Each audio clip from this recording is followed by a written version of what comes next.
Okay. Now, I've always been completely honest with you guys, and I'm going to continue to be completely honest with you guys. I'll shoot 100%, right? Without a script, because it makes sense right now to say that. So, needless to say, we are about an hour late, pretty much because I got off work late. So that's just how it happens sometimes. So, yeah. And plus, we're apparently doing 2 podcasts tonight. So, your Raw podcast will be tomorrow night. So, I may sleep through it, but Ashley won't. So we're going to do a wrestling podcast tonight. We shall see what happens because I have been up since 2:45 this morning. So yes, I'm a little bit tired. But it is now time to get down to business and talk about the BAFTAs last night. So welcome to another edition of the award show Popcast, exclusively here on the Popcast Network. My name is Owen. Joining me as always is Ashley. Hi, Owen. It's great to... Oh, shit, no script. Fuck. Really? And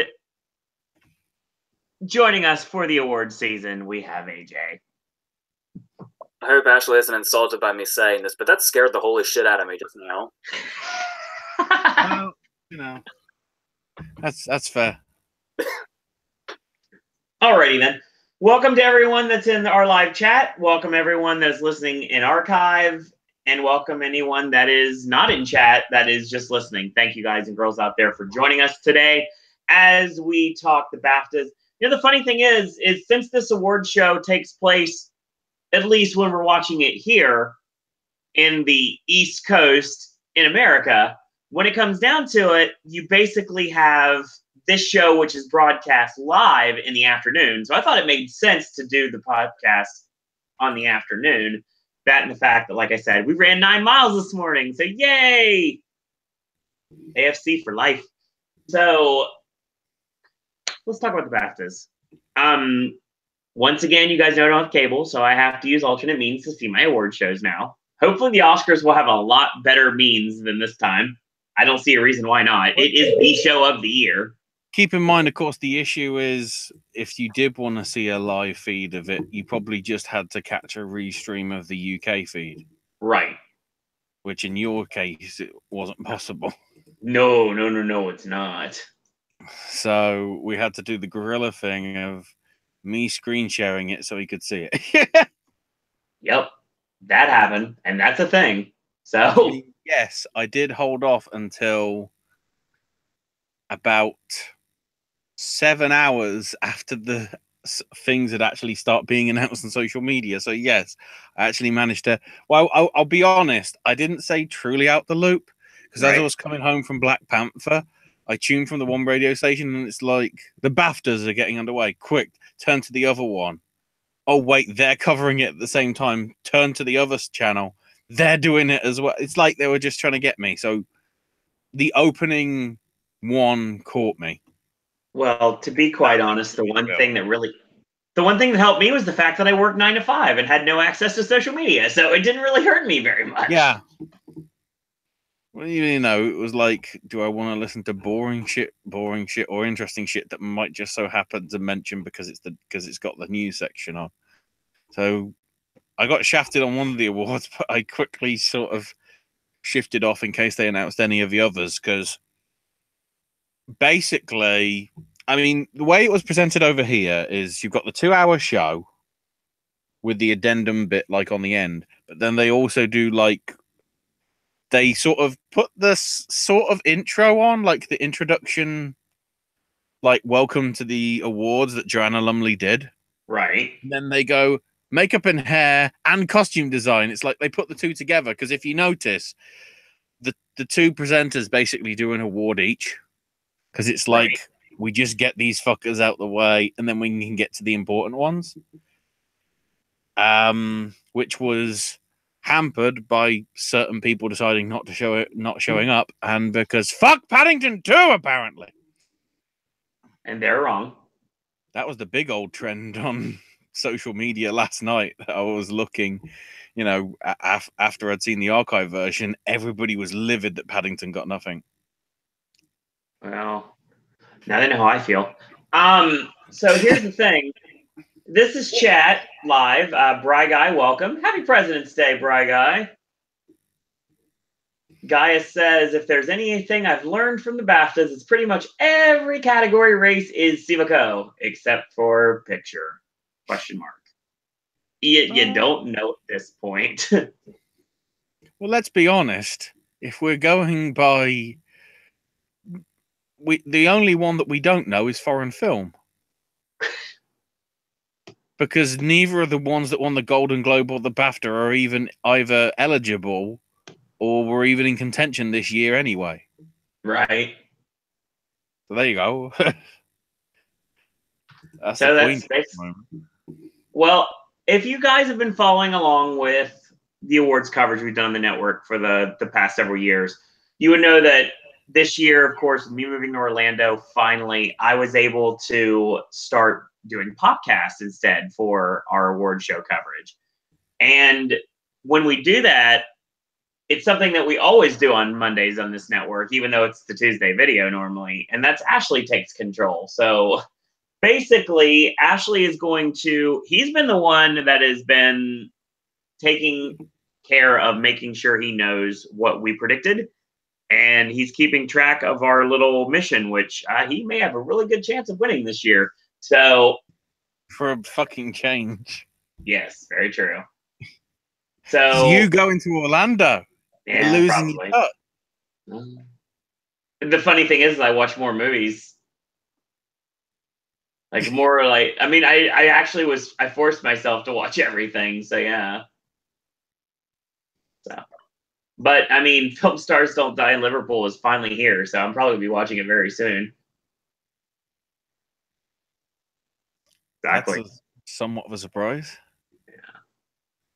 Considering how everybody forgot about it. Yeah. When it came out right at the end of the year. Brad Guy says visual effects. He says, Guy says, oh, yeah. It won. And we're talking about Blade Runner.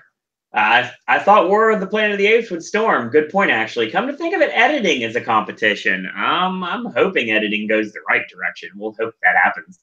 So let's talk about the actual broadcast itself. The first thing we want to mention is Joanna Lumley was the host this year. So Stephen Fry actually got to stay home this year. I think he's been wanting out of a job anyway. That makes sense. For quite a while, but something it's worth noting as well, the director and the exec producer and the writer were all women as well. Nice. For the show, to keep in the vein. And I think they did a nice little touch with the sort of the joke thing at the start with all the phone calls and everything. Wasn't bad. It seems like something that they do almost every year. Because of the Hugh Grant one. Yeah. Oh, we'll talk about the Fellowship later on, Bry Guy, for sure.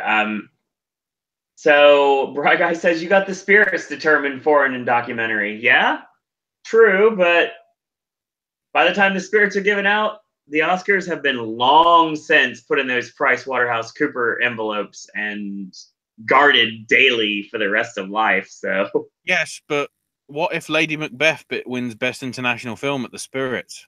Oh goodness, it could be a UK film. Speaking of that, I'd probably break this news right now. We're not covering the Spirit Awards. Let's just call this the Razzies. let's just say that we're not doing a podcast for the Spirits.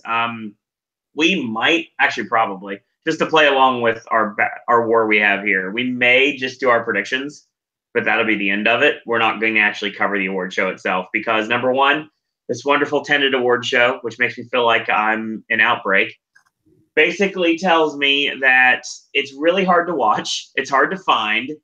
It feels really out of place and disjointed. And I'm still butthurt that they screwed over the Disaster Artist this year. So needless to say. Well, let's be honest. This might be the only place where Lady Bird actually gets any recognition, though. Better be. Academy voters, I'm disappointed in you. 100%. I'm still angry about this. Still angry about this, and justifiably so. But, I mean, I can do, I guess. I'm not an Academy voter. Even if I was, it wouldn't matter. Brad Guy says, what about the Writers Guild? Well, I like Jordan Peele, I really do, but they should have gave it to Greta. I'm sorry. I don't care. I'm not going to apologize for it. I love Get Out, but Greta deserves to get something this year, and it's not fair that she's not. And you call me a Greta apologist? Well, I mean, the shoe fits uses it as a phone, but still, she deserved it. Will either of them win? Because obviously, Free Billboards was ineligible for the WGA. Who knows what's going to happen with Three Billboards at this point? While we're on the guilds, I guess we should also mention before we get started that once again, the Cinematography Guild went with Deakins. Yeah. Ashley's finally going to be right. So the stars are fucking aligning. Although, why the fuck did you have to do a John Crawley film? You twat. So he's in a very good place right now with the BAFTA result and that. Ooh. That sounded fun. I think that means he's won every major thing. I mean, Ashley's got this thing called Deacon's Watch, and I think he's going to need it. Yeah, but he's in America, so I can't watch him. Yeah, Smurfy Boy says the award season's gotten boring. For Deacon's Watch, he's going to show up to the ceremony. Never fucking showed up because he's doing some bloody film from the guy that did Brooklyn. Here, Surfy Boy says this award season's gotten boring really fast. Yeah, I mean, it's weird because we were thinking that there were two movies that were going to start taking off and winning everything, and that was going to be Get Out and Lady Bird. There's two movies that are taking off and winning everything, but it's The Shape of Water and Three Billboards. Who knew? The AJ curse is not going to come down this year. Famous last words. No, because AJ would have already killed it on the BAFTAs, and he didn't. So, well, if we're on the, obviously we're not. I don't know. I don't. We don't seem very organized, so I'll just go on whatever we're currently talking about. Yeah, we're just randomly talking until we actually get to the start. Talking about the race being boring now, I am inclined to agree, but for one main reason. I can understand SAG and Globe to an extent, but it's BAFTA's fucking job to shake shit up a little. Don't lie. At least in one category, in one particular category, when it just seemed perfectly open to make one difference in the main winners we've been seeing. Come to think of it, the only British guy that won in the acting categories was the one that's going to win everything anyway. We talked about this when we did the predictions for this. Remember back in the day, the glorious days of 2010, when Melissa Leo got snubbed entirely, and they're like, oh, well, let's go with somebody from here and say Helena Bonham Carter, even though she didn't do jack shit in the King's Speech. And then she got smothered by James Ivory. We'll get to that. Those voters 7 or 8 years ago would have gladly gone to Kristen Scott Thomas or Leslie Manville here. Right. Why the fuck are we still on? I don't know. I don't even know how to combat this. I'm just, except for fucking screaming about it. So that's all I'm gonna do. Well, while you scream about things, we'll get to the chat room real quick. Fry Guy and Gaius both agree when Deakins wins the Oscar, he's getting a standing ovation. Except he won't have shown up because he'll still be filming whatever that thing is. Gaius, the Goldfinch, he won't show up. Gaius says, does Hollywood blow up if the Big Stick wins original screenplay? No. come out from nowhere, which would be the brilliant bit. By the fucking way, remember how I said before that guy was like desperately trying to convince me that The Shape of Water would win screenplay, and he was saying he was going to win WGA and all that. And I did the whole "I'll suck your dick if it's not Gerwig or Peele" thing. Post WGA, that motherfucker is still on about that. That's ridiculous. But then again, we're obviously realizing that The Shape of Water may not be as... Well, it never really seemed untouchable, but I mean, the whole PGA win made it, even though PGA has been wrong the past few years, made it look really good and put it in a really good place, and it seemed like in this really big momentum phase. Right. But now that it's like... Obviously, I don't want to say too much against The Shape of Water, because that would mean that 3 Billboards is the next one, and of course, I can't say that, otherwise I'll jinx the fuck out of it. Yes, exactly. So, but the thing here is, it's interesting how much... I was mentioning before how much competition The Shape of Water has in the tech categories. Well, BAFTA sure as shit showed us that. Oh, yeah. It got, what, production design, score, and, obviously director, but as far as techs go... I wasn't... Design and score, nothing else. Well... And here I was predicting fucking Sally Hawkins for some reason. Well, complaining about that result, by the way, because I'm not. Of course. Well, I mean, more stuff in chat. You will complain about what I'm about to tell you in a minute. Smurfy Boy says something about Lady Bird not winning anything at the Oscars. It's looking more and more likely, and it's not right. I'm sorry. It's ridiculous. Lady Bird's not getting it. It may not get anything.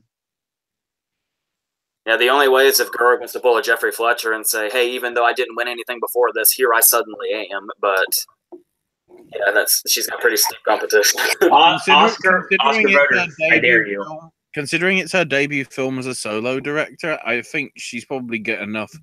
It's getting enough, like, buzz over here from the critics and everything.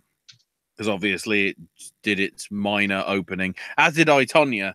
So apparently my ranting about that was null and void because it did get in, for the eligibility. Despite the fact all the posters say, oh yeah, it's coming on 23rd. Even the bloody sites that have it available to book now, it says coming out on the 23rd. So it's like, clearly isn't then because it's already out in that cinema. Pay attention, motherfuckers. Oh. So, speaking of that, that's funny you mentioned I, Tonya, because that's Bry Guy's next comment. And of course, it's right at you, AJ. So you're not going to like that I, Tonya is going to be an Oscar-winning film. I think it speaks a lot. It says a lot that 3 Billboards won picture, screenplay, actress, supporting actor. But Allison Janney still kind of feels like she ruined my fucking night. Well, I was also really upset about Planet of the Apes losing in visual effects too, but yeah. The one thing I will say about the presentation stuff, at least when they showed the technical stuff, even in the brief bits that they showed of just like the winning films in the also on this night stuff at the end, they actually showed you like the technical stuff, like there's all the fucking makeup that they put on Gary Oldman to make him look like Churchill. There's all the production design drawings and all that. I finally got my question answered of how much of Doug Jones was a visual effect and a costume. Apparently, a shitload of it is an effect. That was actually pretty cool what they showed there, too. Oh, and isn't it also great that Sam Rockwell, Woody Harrelson, and Frances McDormand all got clips that are actually in the movie? Yeah. That's a fair point. Doesn't always happen that way either. By the way... Were they censored on the US feed, AJ? Yes. Not the one I watched. Yeah. So many clips didn't quite hit as hard as they usually do.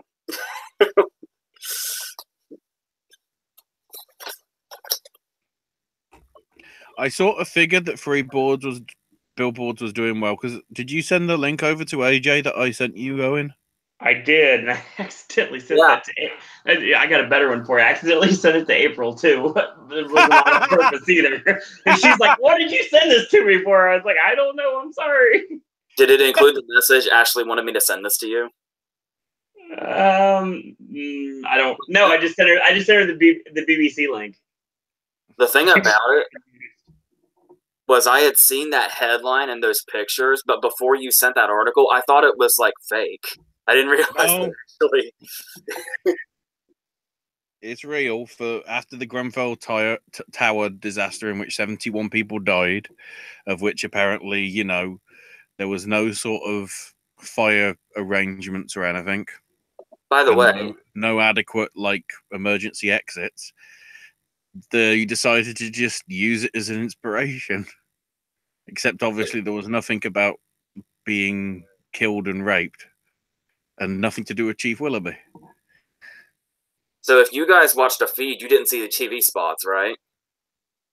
Correct. I didn't, at least. They're really, really doing that campaign now. The whole remember how they built it up like it's a woman against the system kind of thing, and that's kind of the narrative they're using for their campaign. Right. As soon as it won Best British Movie, the very next TV spot was just a 3 Billboards one, and the tagline was "Signs for the Times." Good God. So they're campaigning the fuck out of it and using that. So they're basically they're turning it into a message movie. Yeah, even though McDonough clearly said in his speech that was not the intention when he wrote it. Yeah, I get that, and people that have seen McDonough's other works would definitely know that that's definitely not the intention. But I guess this is how people took it, and that's why people are voting for it. I guess whatever helps it win, I don't care. Just you know what helps it win. Don't predict it for anything. AJ's gonna throw the Oscars and the whole picks just so the right ones win. Oh, come on. 3 Billboards has a better chance of Jeff Jarrett getting in the WWE Hall of Whoops. That happened. Never mind. Well, BAFTA did prove something. Even if I predict him, Sam Rockwell's untouchable. That's how untouchable Sam Rockwell is. I can still predict him, and it'll be okay. Yeah, Rockwell's fine. You're good. I actually predicted it in screenplay, too, here, surprisingly. After WGA, I kind of thought that Peel's still not out of it yet. No, he's not. I don't. Again, that's what this season does to us. It makes me root against things I enjoy. Well, you mean like I'm pretty sure I convinced people that I hate The Martian, but it was just because I didn't want my predictions to be wrong. Right. I was actually super happy about all the nominations The Martian got. Didn't I call you the other day and I literally said to you, I'm sorry, I love the movie, but F Jordan Peele? Yes, don't try to fool them into thinking you have some PG language there. I know what you said about Jordan Peele. And I said, there's no disrespect. Yeah, exactly. I do not. I'm sorry. I want Greta to win something. She deserves it. I mean, like I said, the Jeffrey Fletcher comparison would be phenomenal right now, even though when it happened, that sucked. But the fact that... Yeah, that was adapted. Yeah, but still, I mean... Somehow, I can figure out that if Greta doesn't win something, we're going to get the equivalent of Owen. Like, deafen out whoever won. Well, okay, so I gave you the Jeffrey Fletcher comparison, but I kind of like to tear that comparison down. Oh, no. Just to make you more uncomfortable. Great. The reason Jeffrey Fletcher came from out of fucking nowhere was because there had been one winner all year, up in the year, whereas Greta's got 2 giant competitors against her. Yeah, I know. So good luck. She'll technically win Best Animated Film next year, won't she, for Isle of Dogs? I mean, I can definitely see that happening for sure. Isle of Dogs looks amazing. I cannot wait to see it. Berlin loved it, and I'm actually seeing it the week. I was thinking I'd have to sort of see it on WrestleMania week. No, my local cinema's doing an early preview screening, one of which they are allowing dogs in as well. That's intriguing. So Bry Guy has a couple comments. Did you know 3 Billboards inspired a 3 Trucks protest of Marco Rubio on gun control after the school our recent school shooting? Oh, they stole the idea off us. Oh boy. How come, America? How come? I'm gonna leave that one. Brock, I said, No, hey. but it's like it's the same thing. Right. But the Grenfell thing was what, a week and a half ago? Something like that. As soon as I saw it, I was like, well, this probably means it's going to have some sort of momentum it's going to win something at the BAFTAs. I was a bit worried as well at the start because it was like, so Cirque du Soleil doing a performance all themed around Shape of Water. So what we're saying is Shape of Water's winning every single award, right? Okay. I mean, we were wrong, but you know. Right. And of course, Bry Guy brings up once again, AJ, you do know he is the Popcast Network Awards show historian. AJ, you were thinking Mad Max Fury Road and The Martian would be more of a critic movie and Force Awakens would be an industry movie, and you were predicting it for Best Picture. Thank you for reminding me. I had not forgotten. I make stupid mistakes, so you can't really shoot on me because I just make dumb mistakes all the time every single season. I did say that this year about Blade Runner being in the top 8, so at least I got that going for me. This is true. I will say something else, too, that seems a bit outlandish now, but I still feel good about it, especially after this past weekend. Okay. Remember when I was predicting Chadwick Boseman for Marshall? Yes. That one of the big reasons was that Black Panther was going to be coming out around this time and kind of help make him even bigger? Correct. You cannot take away from me the fact that I knew somebody from Black Panther was getting a Best Actor nomination this year. I just picked the wrong one. That is a very fair point. I'm going to take that and hold on to it. You're very much entitled to doing just that. So we just started, like, went off on like a tangent for like 30 minutes. We haven't even talked about the actual award show yet. So, Ashley, the other thing as well, because it sort of doesn't fit in. Interesting to see that the In Memoriam was bookended by Jerry Lewis and Sir Roger Moore. Yeah. Good choice, actually, especially since it's the BAFTAs. It seemed very short, though. Yeah, it did. They probably didn't go through sort of everybody that they could. And at certain points, it did feel like they needed to edit this down because there was like bits of like, okay, you could have cut out the 5 seconds of Joanna Lumley sort of deciding to walk to the lectern. Some odd bits there, so it's like... It was weird. Of all the things they could have used out of Bill Paxton's filmography, they chose fucking Weird Science. Could we not have picked Twister and Come On? Well, or Coconut Pete? If they used aliens, I think it'd be in poor taste for him to be saying "Game Over, Man." Yeah. I guess there's only so many options. Yeah.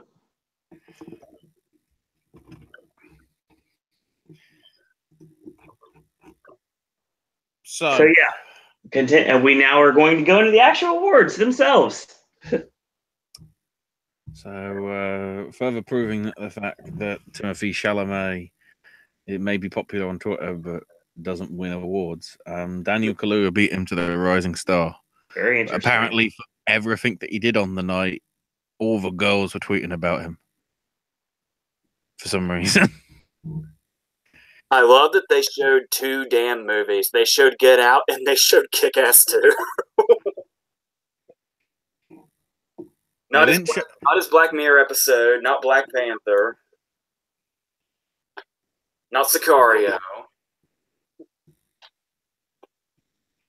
Nope, Kick-Ass 2. The movie that made Jim Carrey lose his mind. Again. Some might say.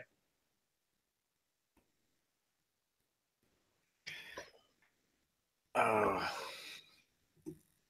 yeah, so I went correct with that one.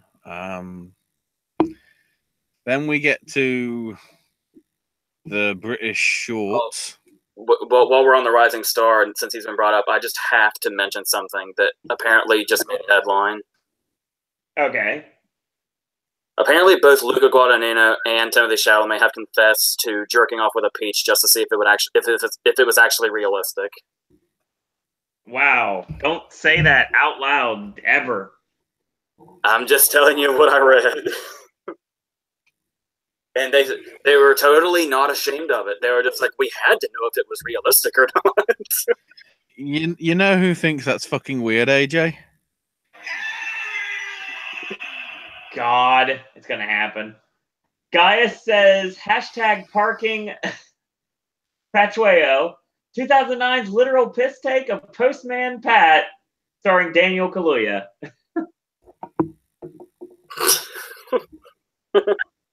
And Braga is just like, what? If you're not in the live chat, you're missing out, everyone. Seriously, it's really fun to be in live chat.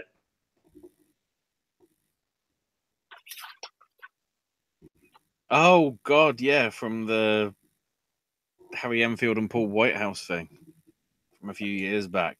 Jeez, yeah. Now I remember. So, yeah, into the British shorts. Again, we've got a film here that's listed here that isn't even fucking eligible. Why is it here? Dumb fucks. Cowboy Dave won. So, yeah, my random guess, because, yeah, it sounds like a weird fucking name, actually came true. It's like, what? And then the short animation, as we were all split, somebody was going to be right and two were going to be wrong, and AJ got it right with Poles Apart. Yes. Which, to be honest, from the animation, it looks like Isle of Dogs 2. I approve. Then also, because apparently fuck Mexico, yeah, let's hype Coco in the 2 minutes that you've got at the end. Weird placement for that. I don't know what that's about. At least they got the bit with the speech where, you know, this is for the people of Mexico. And then they cut it off. Good job, BAFTA.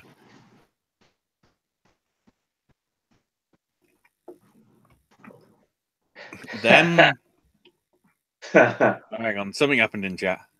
Gaius says, thing is, I have no idea if Bry Guy was responding to me or hashtag Timothy and the giant peach gate. That happened. That just happened, everyone.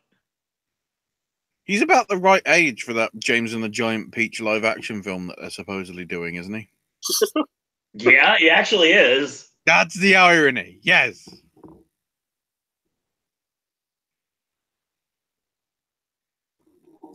So then, best foreign film. I honestly thought it was going to Salesman, but no, they actually did go with Handmaiden. I swear they did that because they want to push the sales of it, because I think it's only like $2.99 on Amazon. They're selling the shit out of it. It's just like, whether you want the director's cut edition or the standard cut, $2.99. Buy it in HD. Watch it to your heart's content. It's like, Jesus. Thank you, Curzon. Apparently they couldn't be asked to show up though. Probably because the film came out like a year ago anyway. Or that he's doing some other film, but I don't know what he's up to. That's a good point, Bry Guy. Would be interesting if next year we get Isle of Dogs and Incredibles 2 battling with original and adapted screenplay nominations. Could see it, apparently, to be quite honest. He's filming the pilot for The Little Drummer Girl with Charles Dance and Florence Pugh and Michael Shannon and Alexander Skarsgård. Low key, I want that to happen, Braga. Oh, it's AMC and BBC. What the fuck? The guy that did Handmaiden is going to be technically a BBC guy? Wow. That's a swerve. Yeah, the guy that did Old Boy and Lady Vengeance is doing a bloody... doing a BBC production. Holy shit. Let us not forget Stoker. Oh my god, yes. yes. That as well. Well, you know, in a year that we got Mother, Stoker is better than Mother. Next up, best editing. Went to Baby Driver. Yes. Which means Owen gets a point. I would say this is a boost for it, but I'm still the fact that the guild went with I, Tonya over it really gives me bad. I don't know why the fuck that would happen for starters. And that made me more open to thinking, oh well, then it's obviously going to be Dunkirk because they love their war movies and editing. But Nope. yeah, this is interesting. Makeup and hair went to Dankest Hour, which made sense, as you know, it's pretty impressive to obviously the fact that it was all prosthetic work, no CGI like you've seen in some films. Yes, at this rate, is there anybody betting against Darkest Hour here? It's kind of a sucker bet at this point to go against it. I'd say the same possibly for costume design, considering Mark Bridges for Phantom Thread got that one. Which, having seen the film, it's like, so the making of the costumes, is that also considered costume design is that costume designception? Could be. No, it's a bit confusing. Brad Guy says the editing battle is Baby Driver versus I, Tonya. That's disgusting. I like this. I like both movies greatly, so I have no problem whoever wins here. But I think I know what I'm going with, so I'm good. I would still say there still seems to be kind of a war movie. Well, I don't know if I want to say bias because it's still warranted, but I mean, they seem to really have a liking for war movies here, given that Hacksaw Ridge was still able to beat La La Land for the Oscar there. That was wrong. It kind of shows off how much they really love war movies and editing, because La La Land and editing seem like an absolute certainty. Yep. Special visual effects went to Blade Runner 2049. It's Blade Runner versus the Apes for visual effects, says Brad Guy. What the fuck was up with the bloody shit that Gillen and Edgerton did? Because that was literally like, okay, we saw that speech that they made when they did the strike 10 years ago at the Oscars. Let's piss them off. Saying, don't take our jobs. It's like, well, you know, we can't bring Peter Cushing back from the fucking dead, so why are we bringing him up? You know, it just seemed weird. Also, how much fucking CGI was in Kingsman and Jumanji? Well, all the blood alone in Kingsman definitely is. And so, you know, considering Jumanji's still a success and, you know, going ridiculous in terms of box office, does she not want any CGI in there? Hell, you know, the CGI for I, Tonya was so good, it was fucking terrible. At the same time, they did give the award to Blade Runner, which completely brought back Sean Young through animation, yet somehow still put her name in the credits. So technically, they didn't take a job.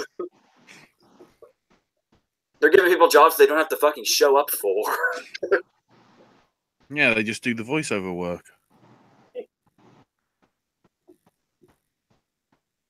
Because, I mean, it's not like Sean Young's like at the very end of the credit roll or anything. No, when they go by the names individually, she's there by herself.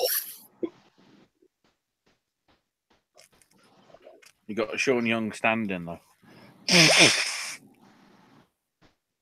That's like how Josh Pence has a full credit in the Social Network.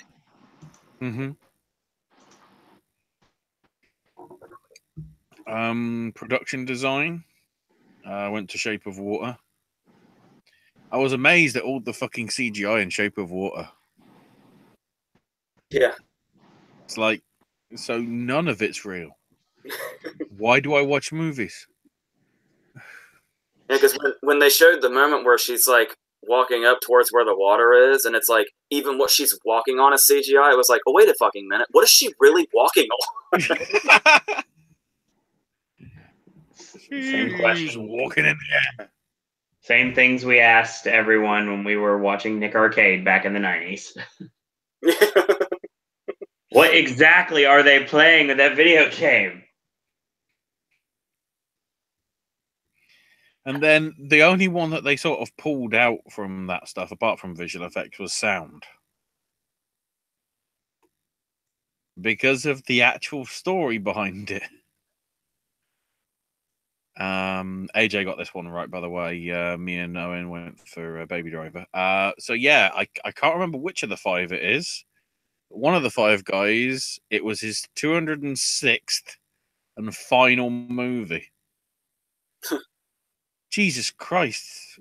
Please tell me he's been doing films for like 40 years, not 20, and it's just like Warner Brothers have used him on fucking everything.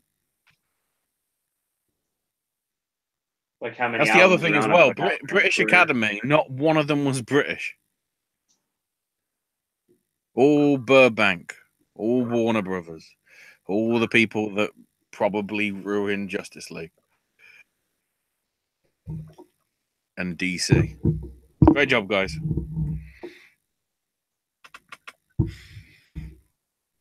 And then also Shape of Water getting original music. Nobody fucking likes Greenwood, apparently.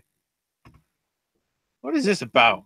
Yeah, I would say, I'd say Dice Ball should be pretty comfortable now. Considering half the stuff that Greenwood did sounded like stuff from the 50s. You know, it sounded like it was not, you know, it was like music that was recorded in the 50s rather than actually that. Also, what the fuck was up with the end music?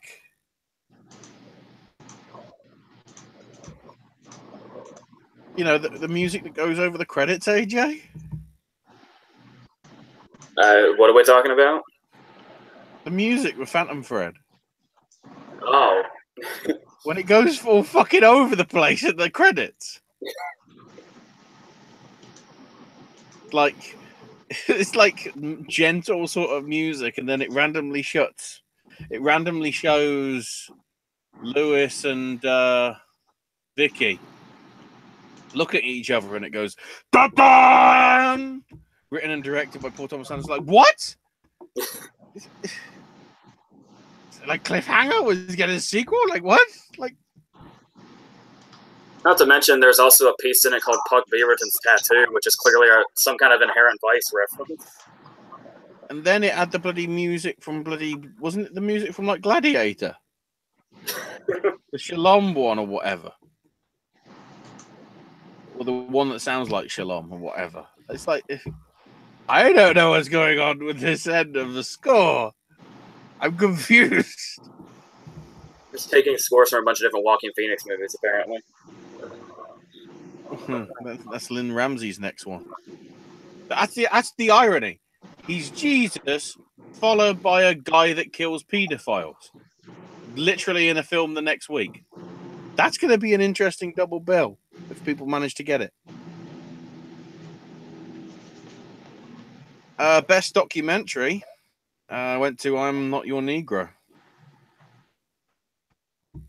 So again, that one sort of gets thrown up in the air in terms of what wins.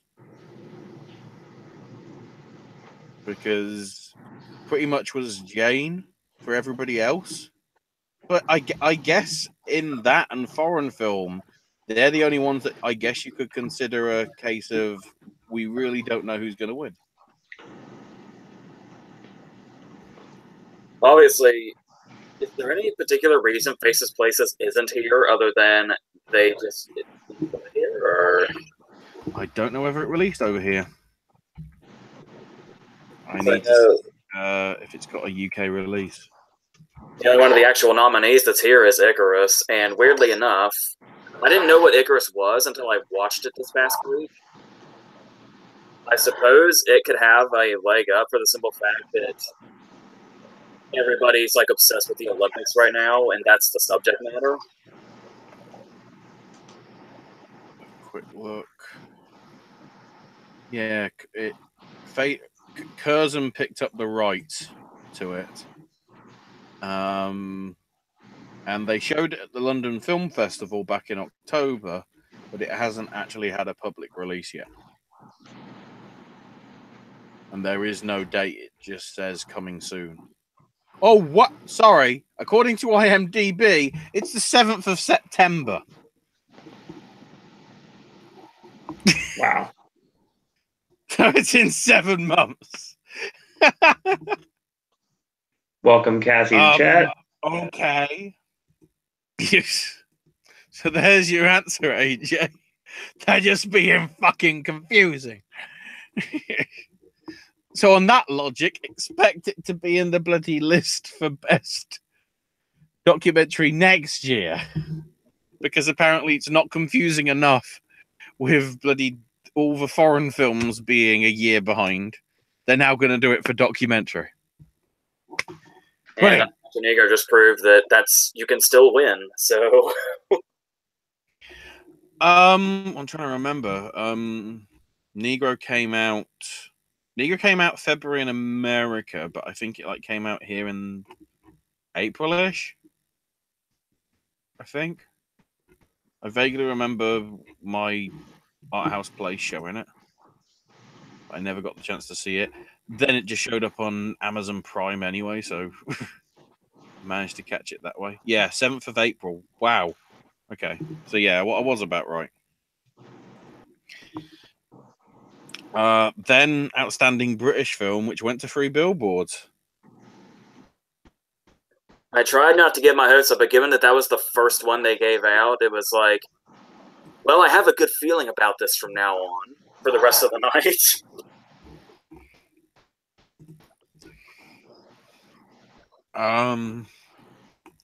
Yeah, Paddington 2 getting nothing though. People were really pissed. It was just it was up there with the Peter Rabbit boycott. I did see Chris Stuckman's tweet where it's like, bears being rescued from stations. My kid will want to do this boycott. The trouble though is, do all these people pissed off not realize that Paddington 2 was not really realistic in any of its categories? Yeah. I mean, outstanding British film, I'd say it was its strongest one.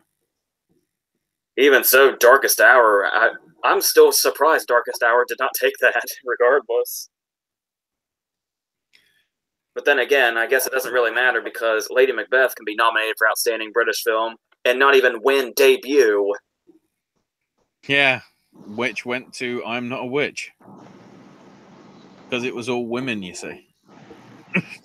Fueling that speculation.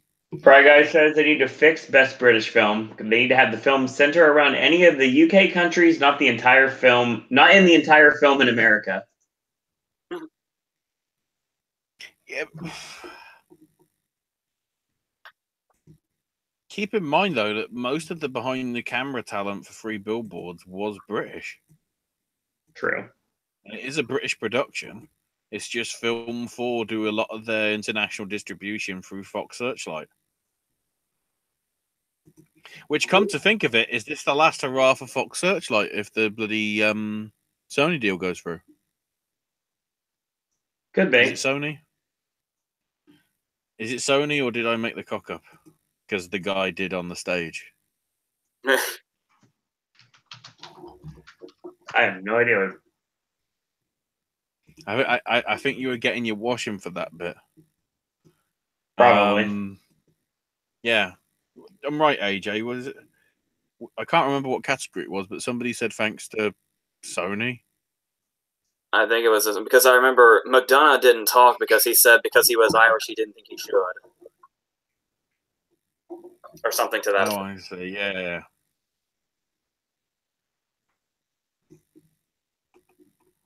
Now I remember. And then also Deakins gets cinematography, and as we've already said, he didn't show up because he's doing Goldsmith for John Crowley in America,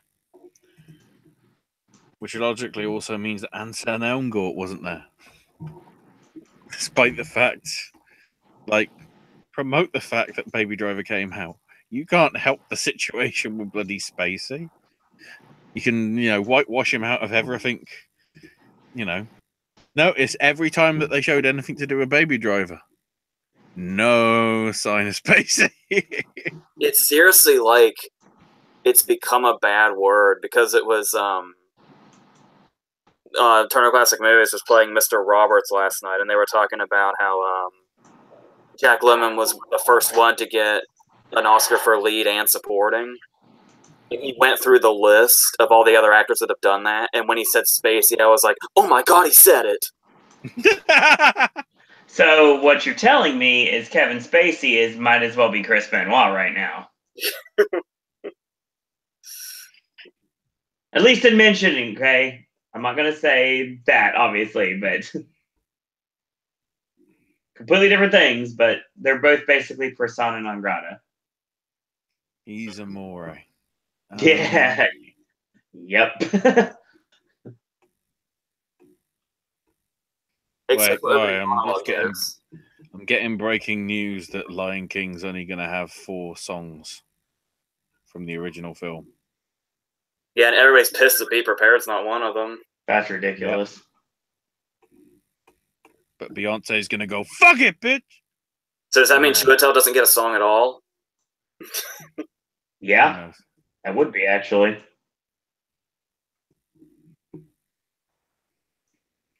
They don't want him singing. They're saving the singing for Doctor Strange too. Yeah, that must be it. No, he didn't do any singing in Shadowline because not Shadowline. He was a band leader rather than an actual singer. I can't even remember what it is. So then we come to, I guess, the big 8. Oh, before chat. Oh. Brad Guy says, I get that, but just the movie itself. Cassie says, wait, why for only songs? And yes, Be Prepared should be in their Beauty and the Beast had almost every single song from the movie plus a new one. That's a fair point. Just as long as they don't fucking auto-tune it. That's what buried Beauty and the Beast chance for anything. The amount of auto-tune. I keep saying it. I know. Fucking Emma Watson could have been Emma Stone in La La Land. Would it have won Oscars if they had to fucking auto-tune Emma Watson? It's like, well, she can't fucking sing. Cancel the movie. It's like the reason, honestly, it's not just that. It's that when you see Emma Stone's performance, just the performance itself, not even with the singing, it's like I can't imagine Emma Watson pulling that off. No, not near as that believable anyway. But I guess we will not know. Speaking of off, James Ivory winning for Call Me By Your Name. Apparently, he basically smothered Helena Bonham Carter last night. In what way exactly? When he got up, he just smashed his chest right into Helena's face as she was trying to help him up. Because, it's a shame we can't do this in June, because then I can actually do the Patrick Stewart line. She's something, I'm fucking 90 because he's 89. Robert Duvall's in this? Yes. But yeah, apparently there was like a big sort of thing where Helena Bonham Carter basically got her face smashed in by the shoulder chest area of Ivory as he was getting up. And then obviously Chalamet had to help him up the steps and everything. And then when we heard the news about what AJ just said about Luca and Timothy and the fucking peach, literally, I can't take that film seriously anymore. Turned into some sort of 1970s Robin Asquith sex comedy thing. Confessions of a Window Cleaner. Fucking hell.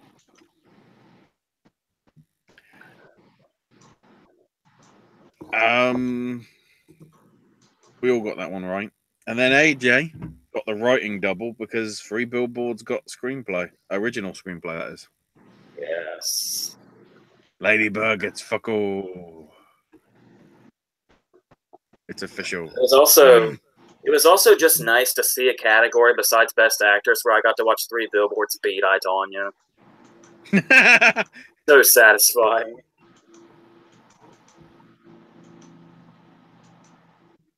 Well, we have to bring that up now because Alison Janney won. So it's like the only week. I mean, if the Oscars did want to really be different and just go, yeah, you're not winning, that would be the curveball. To be honest, for all 4 acting categories, some fucking scandal needs to come out in order for any of them not to win. Sort of on the level of the, the Franco stuff that probably cost him his Oscar nomination, possibly. It's not even right. Like how people think the phone incident cost Russell Crowe his loss for Beautiful Mind. Maybe, yeah. Also, it was weird with Janney getting the award off Cranston. Cranston was off his fucking lid, wasn't he?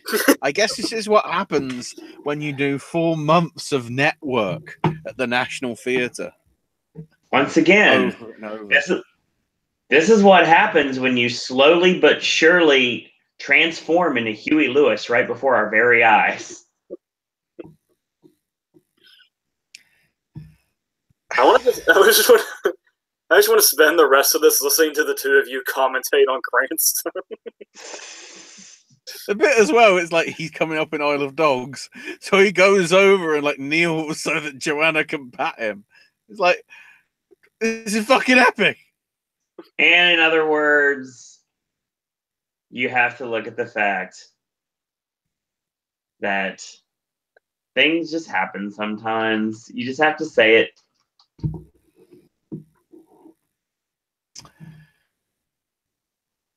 Willem Dafoe still looks homeless.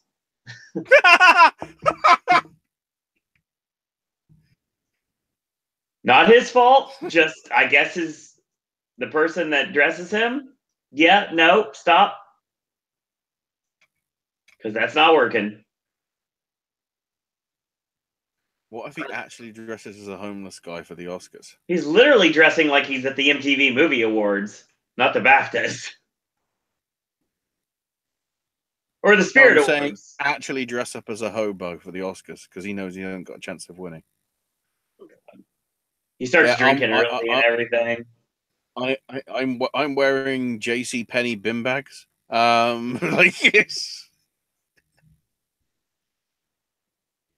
have now made my clothes at Joanne Fabrics for $5. I just got the costume designer from Phantom Thread to do something.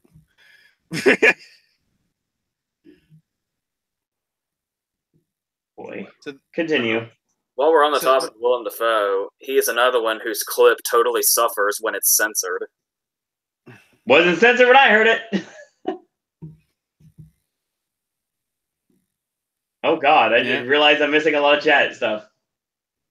So, Brad Guy says, maybe get some bets on Crowley's next film for the Oscars. Little Stranger, Star is Born, First Man, Where'd You Go, Bernadette, Widows, The Women of Marwen, Mary Poppins Returns. Gaia says, well, second thought, Death of Stalin would snatch it. Not a clue why, I just thought British bias would prevail. Brad Guy's talking about Adam McKay's Dick Cheney film and Scarface. This is a question from Brad Guy to you, AJ. Who do you prefer, Allison Janney sweeping or Vikander versus Winslet?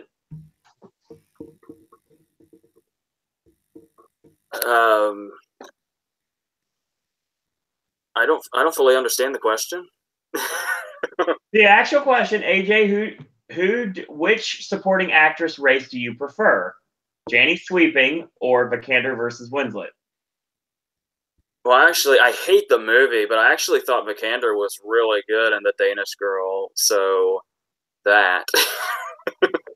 Even though she won for Ex Machina. Yeah, that's her being.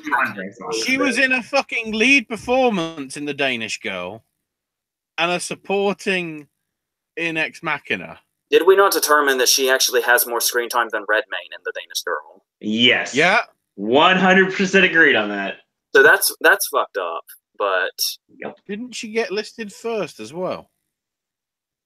Oh, it's definitely him. It's not a Oh no, sorry, I'm getting confused with Michelle Williams and All the Money in the World. When she got listed first. Because Wahlberg decided to get paid stupid money for his 9 days. Smurfy Boy says Metcalf handed Janie all the wins by not campaigning, and she didn't even show up last night. I don't know what she's doing. Does Roseanne come to mind? Are they filming that now? Do we know? I think they like just finished like a month ago or something. Yeah, I think they just wrapped. Quick, IMDb. Guy says she. I don't know how the fuck she's filming this, considering it's Toy Story 4. But apparently they're doing the voiceover work for Toy Story 4. Guys, here's a question. Just a thought. Would Willem have shaved if he thought he'd win? Sad face. He was doing like a Van Gogh movie. So he had to throw it out. It makes sense then. It's like if he cuts off the beard, it's like what? And that's just. It'd be like the opposite of like Henry Cavill. It's like we need to CGI on a beard, everybody. Bright Guy says, when Sam Rockwell wins, I can see J.G. Joplin can follow Jason Dixon and crush his forefingers and murder him like Deputy Kovacs. Actually, that's in post-production, by the sounds of it. What he's been filming at the minute is Motherless Brooklyn. Directed by and written by Edward Norton. So, does he throw Dixon's mom's turtle out the window instead of a cat? I'm sure we'll get a response from Fry Guy in a minute. By the sounds of it, Norton's lead starring as well, a private investigator with Tourette syndrome, works to solve the mystery of his mentor's murder.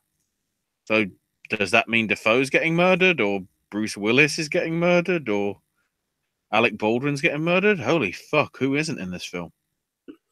Leslie Mann, Michael K. Williams, Gugu and BAFTA. Fucking hell. Fry Guy's response, I guess so. Norton's getting a shit ton of people in. Yeah, filming started in New York this month, so I guess he's getting a giant fucking beard for Motherless Brooklyn as well. Or something, I don't know.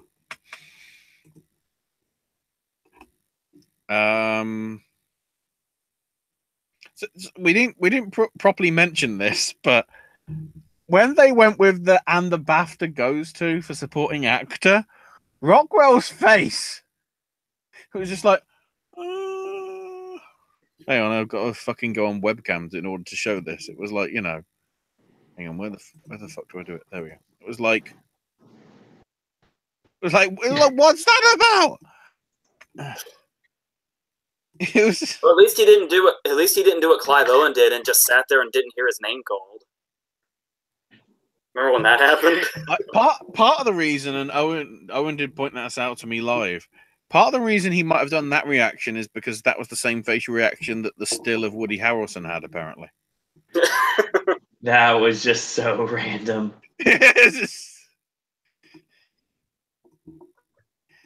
So, all right. That happened. Why wasn't Woody there?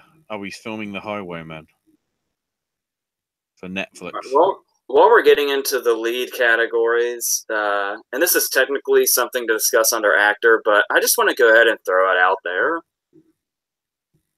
What was going on with Salma Hayek? She seemed really pissed off about something. Not that I want to, imply that it's anything in particular, but Probably that Hitman's Bodyguard got no nominations. because she kind of already looked disturbed when she was walking out there. Then the whole Frances McDormand thing, and For a minute, I thought she had the wrong fucking envelope. Yeah. We're gonna have bloody Oscar gate all over again. Like I don't want to say what I think it was because I don't want to jump to that conclusion. But I mean, that's just the whole vibe I was getting. well, considering the next film that she's in is entitled Drunk Parents, that's a good fucking sign, isn't it? And Brad Guy says, Joplin says, that's my Oscar. And bring up what Sama said about Frances McDormand. Brad Guy's response, me too. All this. But I mean, like, was she? Okay, I'm not implying this at all. I'm just saying what it's like the vibe of. It was almost like she was pissed in general that they had to give an award to a dude, even though it's a male category. Or was she saying she would have preferred to do the female one? Or she seemed legitimately put off by something. Perhaps she doesn't like Gary Oldman. I don't know. That crossed my mind too with the whole thing about they were trying to talk about the whole him beating his wife thing. But I don't know. This is territory I don't want to be in conversation with. Especially not online. Yeah, but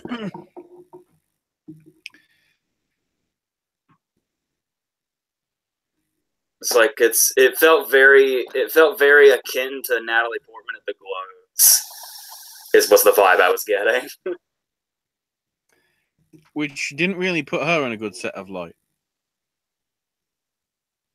In all honesty, she was trying to make a point, yeah, but at the same time, it sort of made her look like some sort of, I don't know, on edge, pissed off person. And there was a lot of people that did a better conveyance of it, even on the BAFTAs. You know, the Gemma Arterton, sort of thanks for everybody to standing up to women's rights and everything.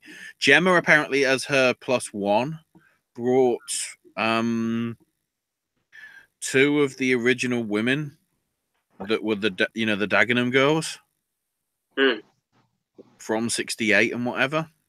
And I think Andrea Riseborough brought the UK Black Pride co-founder as well. So quite a few of the +1s, they made their statement. Also, apparently, they invaded the red carpet. People were saying, "Time's up, Theresa." So it's like, well, we're not political, so the political people will invade. They apparently they lied down all along the red carpet in the middle, making their statement. So there was enough sort of political stuff anyway going on, and especially in McDormand's speech. She noted obviously that she wasn't wearing black, but she was still standing with him and everything. Yes, let's just talk about McDormand victory, awesome. Yes, I do feel stupid about going the Sally Hawkins direction now, and the whole once again me thinking that Ronan was going to do some kind of sweep before anything really happened. But yes, at least what should be happening is happening.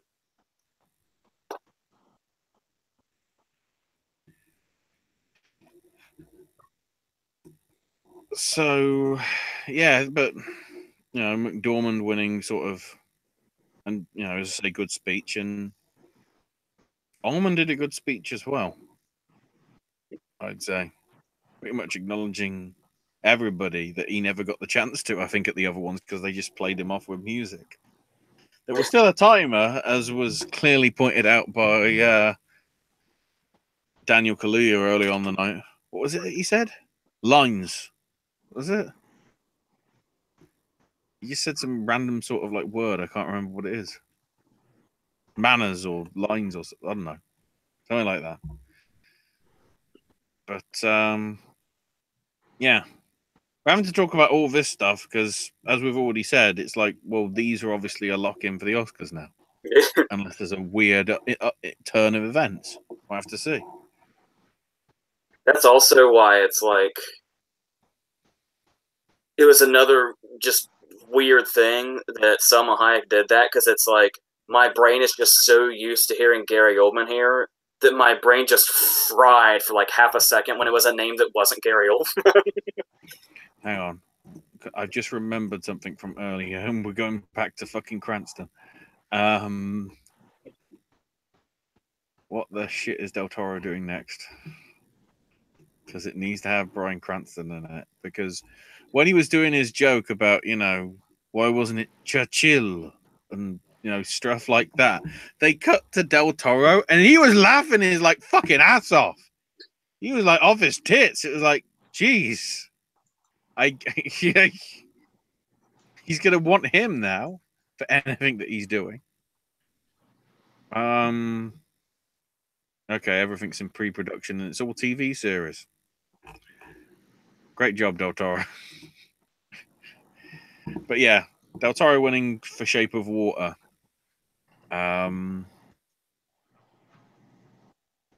Nice little speech as well, giving a nod to Powell and Pressburger.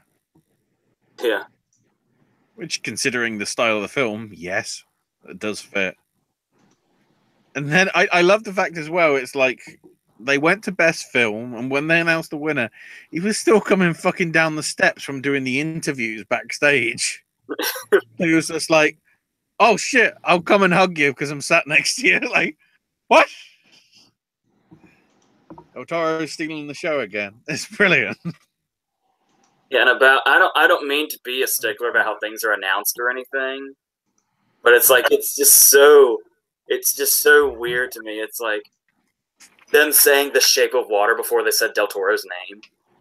It's like, please don't do that anymore. Yeah, they didn't do that with. They didn't say Three Billboards, Frances McDormand, or Darkest Hour, Gary Oldman. That's just like. Well, certainly it would have been confusing. It would have been confusing for supporting actor. It'd been like Three Billboards. Who gets up? Sam Rockwell. Oh shit! I can get up. I can take that look off my happened to me. That kind of happened to me in screenplay also, because it's like, screenplay makes a little more sense, but the fact that we're so aware of who the screenwriters are this year, it's like I'm sitting here waiting for Jordan or Martin, and they say Three Billboards, and it takes me a second to register it. Well, and then we actually get to Daniel Craig, because he just said Three Billboards. He didn't say Outside Ebbing, Missouri. He just said Three Billboards. It's like, okay, that's now the new title of the film. It doesn't matter where the fuck it is. It's Three Billboards.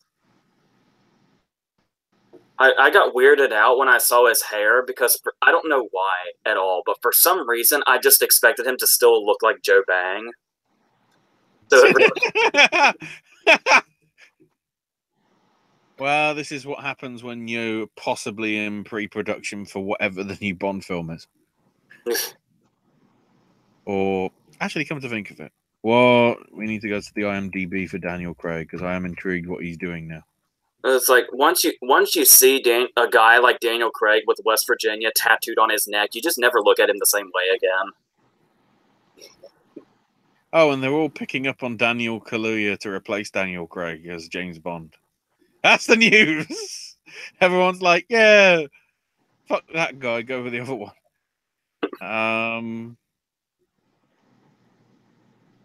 Oh, some people are wondering whether Daniel Craig's had some plastic surgery, apparently. Because it's like all the wrinkles that you saw him in have disappeared. Conspiracy theories abound. That's what's trending on the UK Google, by the way, everybody.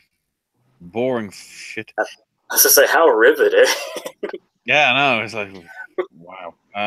What's he doing? Purity, a TV series. What is it? A young woman joins an activist group and begins a global journey in search of her father. Who the fuck's doing it?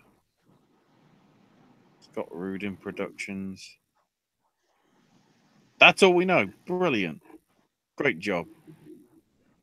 Great job, guys. And then the one that they haven't even got listed on Wikipedia, the outstanding contribution to British cinema went to the National Film and Television School. Which, considering how many fucking games they've done in the past few years as well, I've really enjoyed. It's like, yeah, it's not just all films, but it's like, even in the speech, they said that basically that's where Roger Deakins got his start. And a few of the other people. I don't know whether McDonough was mentioned. I can't remember because I didn't see the. I didn't fully see the extended sort of cut of the other awards and everything. But yeah, so it was good to see them. And then the Fellowship, introduced by Prince William, but sort of announced / in depth talked about by Ken Brann. Yeah, this is exactly what I just did now is exactly what happened last night. I was just getting ready to say, well, I guess we're done here. But then it's like, oh yeah, for some reason the Fellowship is last. Well, it's the lifetime achievement, so they always put it on last. It's the like, congrats, you're not dead. Because it nearly always goes to somebody where it's like they're at sort of the older end of their career sort of thing.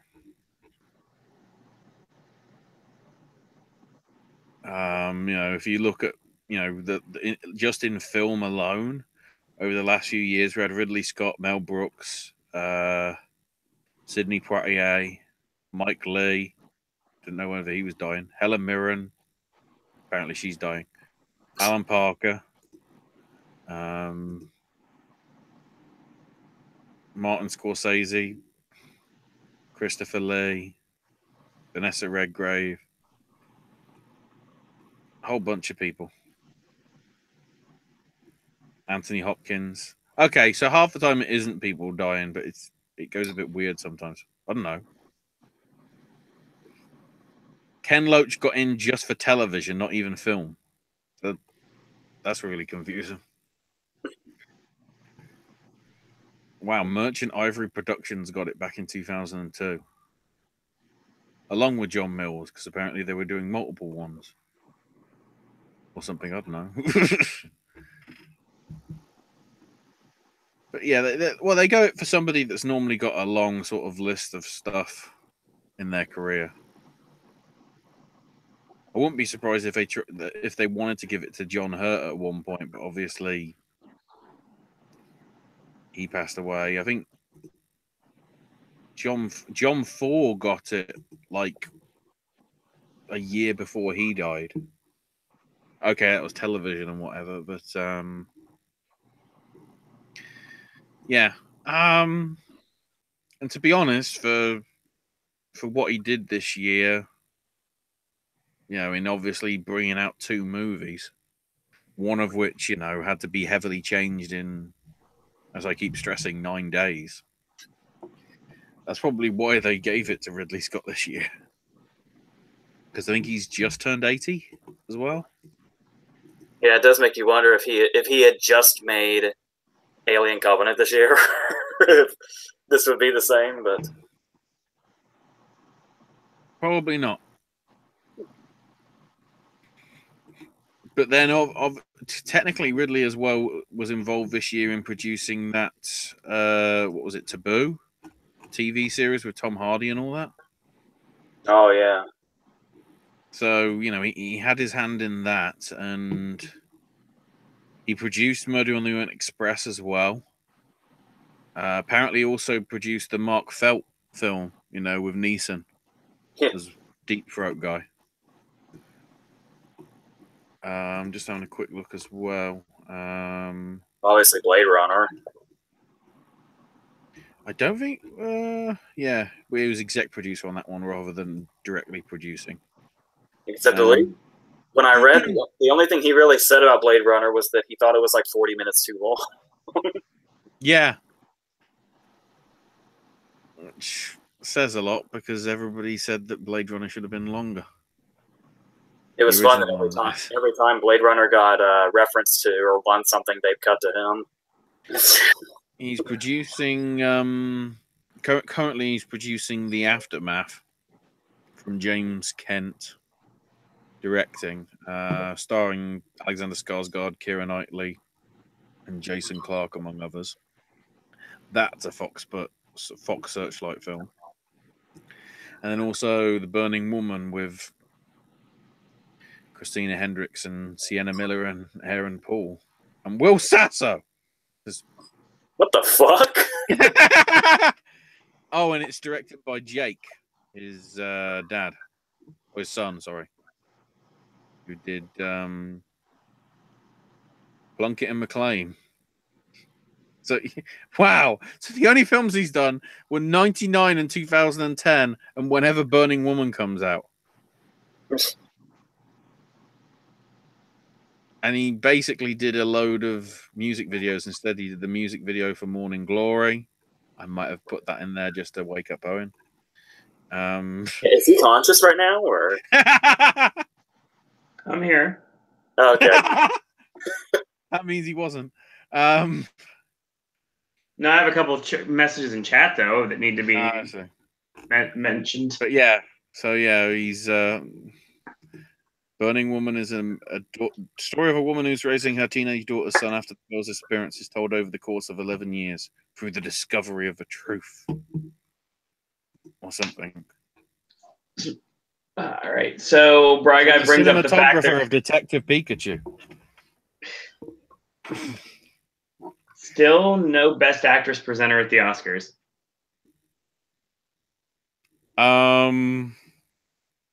It's the 90th, isn't it? Let's see. Do we have any updates? Make it Denzel. Get it over with. Well, looking at the list, obviously we got John Bailey, the president, doing something.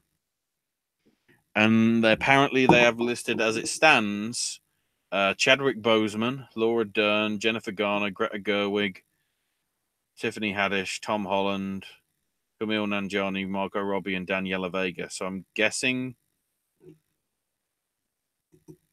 Well, Boseman wouldn't fit, would he? Because I'm guessing quite a lot of them are probably going to be for the people introducing the 9 films. Because I'm guessing Robbie will be I, Tonya. Oh, I'm so happy to re-inform you that I, Tonya is not one of the 9. Okay, I'm just trying to go. I'm just going by the list because it's like, well, Greta Gerwig's probably going to introduce Lady Bird because that's all she'll get or whatever. Not right. But the fact that Daniela Vega's presenting something, it's like, so is that the curse that Fantastic Woman isn't going to win then? Because normally if you present an award, you don't get something. Well, then again, Nicholson presented The Departed with Best Picture, so anything can happen.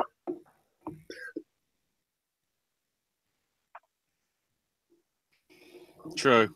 But yeah, those are the names that we apparently have got in terms of presenters so far. So, I mean, Boseman might be a good choice to replace I'd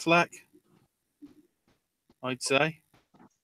Or Tom Holland, if they wanted to do that. Smurfy Boy basically agrees with you, and I think we're all on the same page with Denzel doing it. It's a shame Sally Hawkins has won nothing all season, says Smurfy Boy. Agreed. Considering that she had Paddington 2 and Marnie as well. Del Toro hugged McDonough when 3 Billboards, 1 Picture. Yeah, because he came down the stairs like, I hug you now. It was like...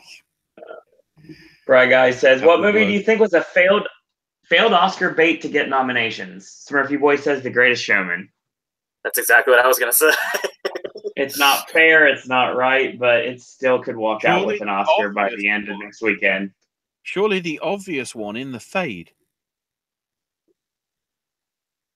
They were campaigning the fuck out of it, and it didn't even get in the 5, did it? No. That's probably the biggest. I wouldn't even say snub. It's just like, yeah, campaign all you want. We don't fucking care. Depends when we get to the night in terms of what hits and what misses. Whether we do get some surprises. Fry Guy says Downsizing, Last Flag Flying, Wonderstruck, Battle of the Sexes, Wonder Wheel, Mother, Novitiate.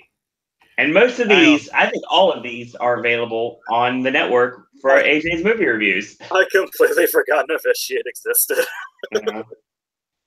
Go through that list again. Downsizing. Slowly. Well, Downsizing was a film that didn't know what the fuck it wanted to be, because the first third was sci-fi, the second third was like comedy, and the third was like ecological message. So it wasn't strong enough overall. I like your pain, but that movie was way too long. Way too long. I was able to see it, and I really feel a need to stand up for Last Flag Flying. Yeah. I feel like the reason, like, not even the main reason, the reason... Steve fucking Carell! Mark! The reason Last Flag Flying did not get Carell or the screenplay in is because they just didn't bother to fucking release it. You know what? You know how I said, I had to go to the thing with the Cranston Q&A, which they screwed up. Yeah. When it was open, they said to everybody, "Oh, come and see it. It's opening on Friday." Nobody fucking showed it. And then, lo and behold, what was it? The 9th? A week and a half ago? New on Amazon Prime, Last Flag Flying. They legit just put it on Amazon direct. And it's like, they probably think, oh, we've got a really quality movie on our hands. And hey, Amazon did Manchester by the Sea. This will be great. And it's just like, they didn't fucking care that they had something really good on their hands. I guess Amazon works in 2-year cycles then? What's Amazon Studios doing? Well, could we say that Amazon Studios had the issue of the sex stuff, though? Because they had those scandals, didn't they? Sort of a few weeks after the Weinstein stuff came out. Wonder Wheel's problem is that it just fucking sucks. Yeah. I'm trying to think, what were the other films? Mother, Battle of the Sexes, Wonderstruck, and Novitiate. Mother split enough opinion. Wonder Wheel partly, well, I haven't seen it yet, so I can't officially say that it sucks, but the Woody Allen stuff sort of again didn't help that contribution. Yeah. I think even if they weren't trying to resurface this Woody Allen stuff, Wonder Wheel would still fucking suck. The trailer just looked weird anyway. It's just, that movie made me uncomfortable, and not in any way what I guess you would call the good way. It's just... I'm just looking, the Amazon Studios films for the next 12 months is Gringo, which is on in a couple of weeks. You Were Never Really Here, Lim Ramsey's new one, which is the one with the pedophile hunter, which he's appearing as God in another film like the same week.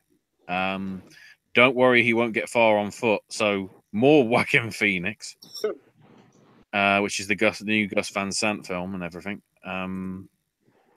Life Itself with Oscar Isaac and Olivia Cook and Antonio Banderas and whatever, that's coming out in September. Then in October, you've got Timothée Chalamet's new film and Steve Carell, and Amy Ryan and all that. Beautiful Boy from Felix van Groningen, who did nothing. I'm just looking at all the other films. It's like, I don't recognize any of them. So I guess that's up for best debut independent film. And then apparently, the one I previously mentioned, Goldfinch, the one that Deakins is doing cinematography on, although it's being distributed by Warner Brothers, it is an Amazon film. And then we've also got the Don Quixote thing and the Suspiria remake that Guardino's doing.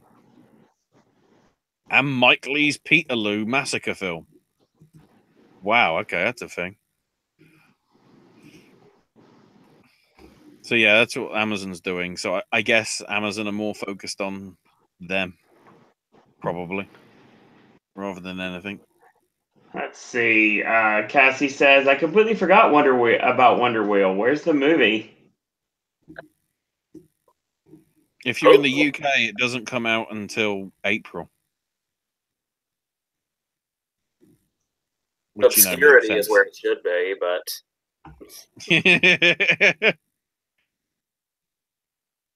Fair point. So Cassie also says, Mother actually ended up on somebody's best horror movie list. I know a lot of people were pissed that it was snubbed in the sound categories.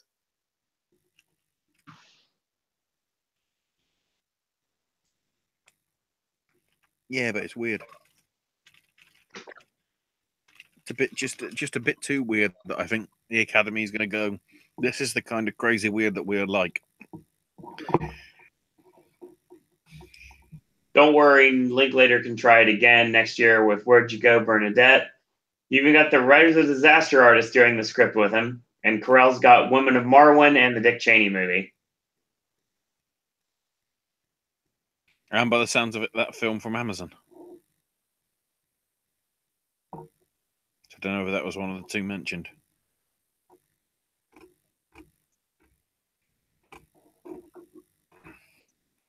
Yeah, the more I hear about it, the more Backseat has me very intrigued. Especially with Bush being played by Rockwell. Once again, the most interesting casting that I'm thinking right now is Vince Vaughn as Jake the Snake Roberts.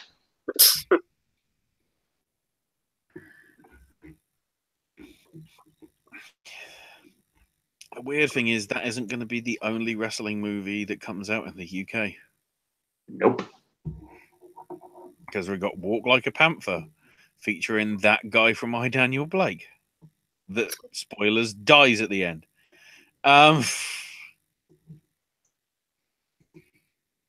Seemingly at random, if I remember that movie correctly. I guess it's the bittersweet ending. It's the sort of like, I'm finally getting my benefits. Oh, fuck, I'm going to keel over because I'm panicking. Yeah, come to think, I think they do hint at his health problems, come to think of it. Okay. That movie's such a blur to me now. All right. Let's say we're about done, aren't we? I think we're done. I don't done. know about the Tony Christie song Wikipedia. I want to know about the film. Damn it. I think we are done. Yep. So... Well, I guess scores on the doors. Yeah, so what do we got for the lineup? Owen had 10. AJ had 11. Ashley had 15. So for once, for the third year of trying, I actually fucking won the one that I should know about because it's my bloody country. So the subtitles as it stands, with obviously the Spirits and the Oscars to go. Owen's on 49. I'm on 57. AJ's on 58. So the BAFTAs actually made it a sort of race between AJ and me. So I'm really hoping AJ doesn't go with anything Free Billboards because of his curse, because I'm going to fuck the hell out of saying it, because it's like... I did terribly last night, so I'm kind of surprised that's the case. In 24 categories, you had half. Admittedly, I got 2/3, but that was partially due to guesswork and partially due to... Actually, that's the thing we didn't mention either.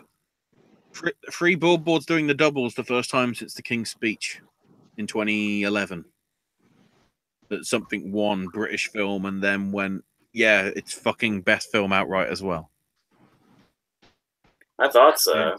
Does that mean it's a good trend in terms of what's to come? We'll have to see. Oh, and for what it's worth, the Sound Editing Guild was last night, and it was Dunkirk won for like score, and Blade Runner won for like the Foley stuff. And then tomorrow is the Costume Guild. Ah. And then the last two guilds are the 24th, the other sound one and makeup. All right.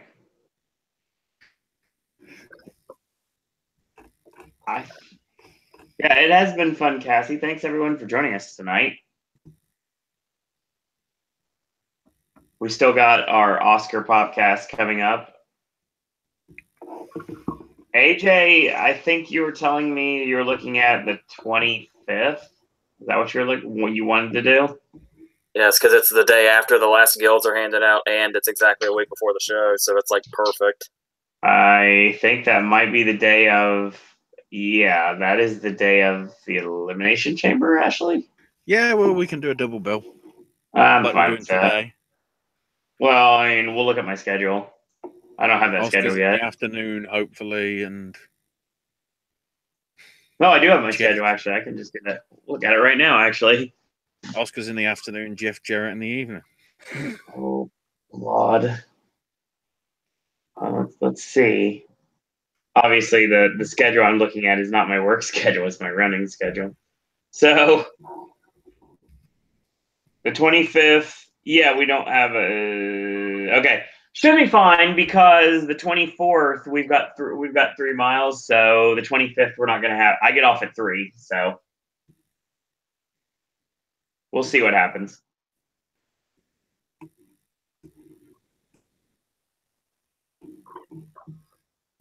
Actually, I may end up end up bombing out for like about an hour during Elimination Chamber, so I can go to the gym or something. But other than that, that's fine.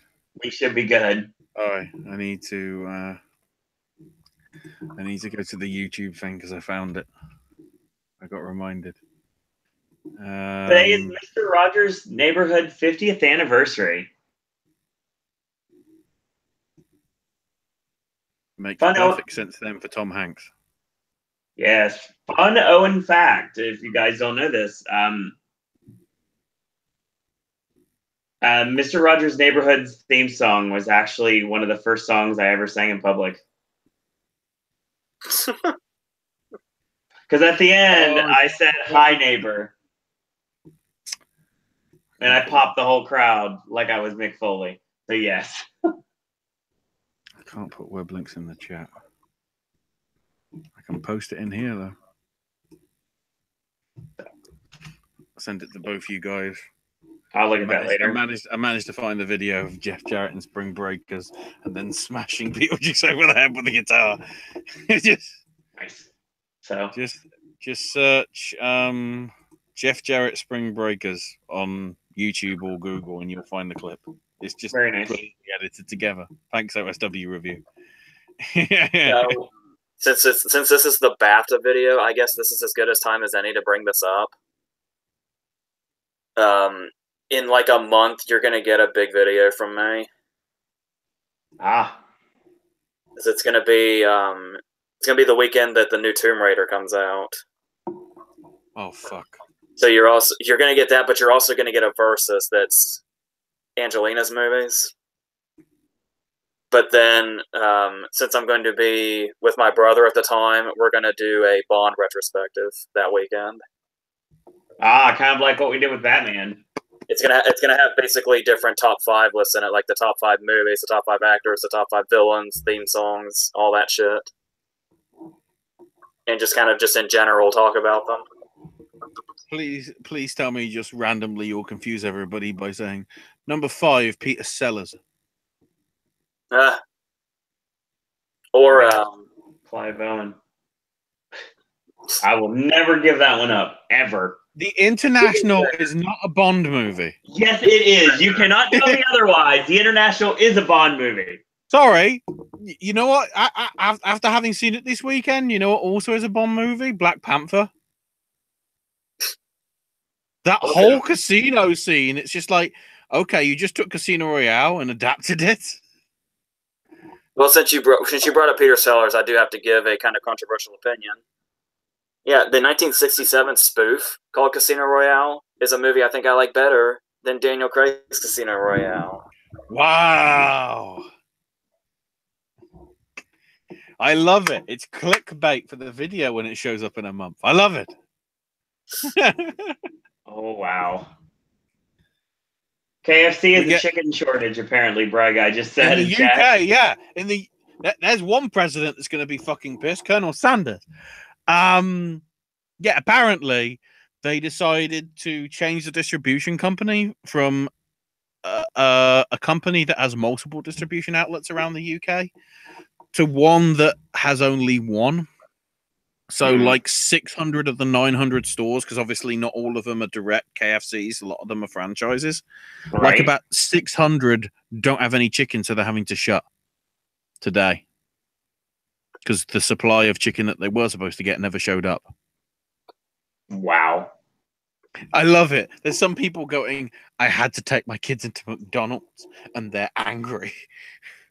What have you done this, Colonel Sanders? Like, I don't know whether they're ripping or whatever, or who knows. But yeah, if we're going on UK news, that happened. Also, apparently, just to piss off the Man City fans that lost in the soccer competition, the PA announcer for the rival team that's local started playing Oasis over the bloody intercom. Like, yes, very nice. Yes, just piss them off further.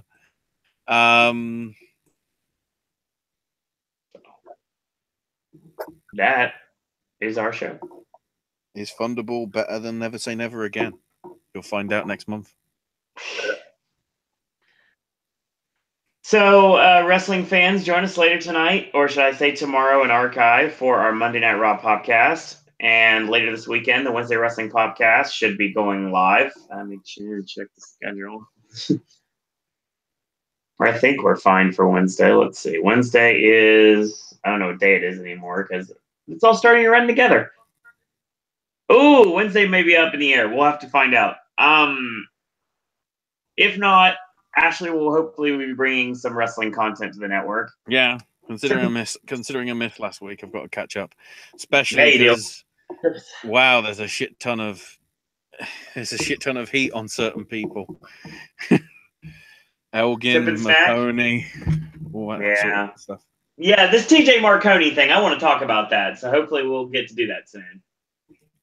Okay, so if that's the case, we might have to do it tonight. that might happen. It might wake me up. I will state that I don't have anything. Considering how I actually have interviewed TJ, it's like. Well, I'm sorry. I don't like. I've been we'll get to that later. Yeah, we'll get into that. Sip and Snack will be coming your way. More breakfast cereals are coming because I have several of them. Snack Stash is coming back. Gaming with Ash will be returning in the near future. AJ content this coming weekend with the movie reviews and verses. And that's what we've got. So I want to thank everyone for joining us. And more information about our next award show podcast. Stay tuned to my Twitter at Sir Owen Disney. So, Ashley, where can we find you on social media? I am on Twitter at Ash with my name UK. AJ cannot be found on social media, but if you need to get a hold of him, you can leave a comment on the video or you can shoot an email to me at siroandisney@gmail.com.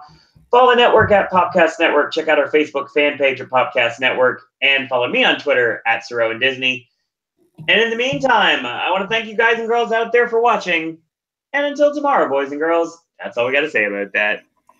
Oh, fuck! It's coming in last minute. What the fuck is this? Oh, no! It's motherfucking Deacon's watch! He's prowling! He's hunting! He needs that fucking Oscar!